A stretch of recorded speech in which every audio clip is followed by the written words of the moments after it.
श्रीमद् भागवत में अग्रसेन महाराज की चर्चा है। जैसे मैं नीतू पांडे यूट्यूब चैनल पर आप सबका स्वागत करती हूँ।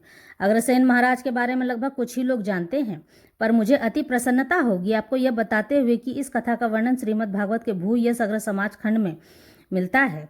वहीं अग्रसेन महाराज के पिता महाराजा वल्लभ सेन जी थे और उनकी माता का नाम भगवती देवी जी था। इनकी पूजा उपासना अग्रवाल यानी मारवाड़ी समाज के लोग ज़्यादा करते हैं।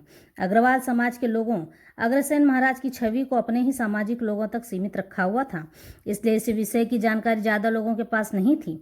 लेकिन अग्रसेन महाराज के पिता महाभारत के युद्ध में शामिल थे। उनकी मित्रता पांडु महाराज से थी। इस बात को श्री कृष्ण और युधिष्ठिर ने मिलकर महाराज वल्लभ सेन व उनके पिता को याद दिलाई थी। जब महाभारत का युद्ध हो रहा था तो अग्रसेन महाराज मात्र 15 वर्ष के थे। महाभारत के युद्ध में ही अग्रसेन महाराज के पिता की मृत्यु हो गई थी। अग्रसेन महाराज सूर्यवंशी क्षत्रिय थे।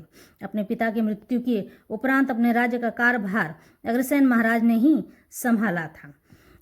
इनका जन्म 5185 ईसा वर्ष पूर्व हुआ था। इनकी एक कथा का वर्णन मिलता है। महाराजा वल्लभ सेन व भगवती देवी की कोई संतान न थी। तब इन्होंने भगवान शिव की उपासना की। भगवान शिव ने इन्हें 2 पुत्रों का वरदान दिया, जिनमें अग्रसेन जी बड़े पुत्र थे।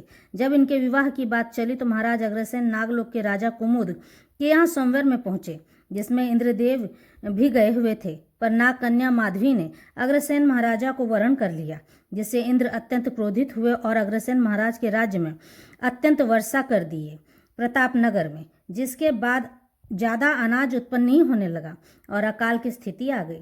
तब जाकर अग्रसेन महाराज ने माता लक्ष्मी की उपासना की। माता लक्ष्मी ने अलग राज्य बनाने की मशवरा दी, बसाने के लिए कहा और तब राजा अग्रसेन प्रतापनगर को छोड़कर अग्रोहा नगरी बसाई। इन्होंने जन कल्याण हेतु बहुत कार्य किए थे। ये बहुत ही अच्छे और कुशल राजा थे।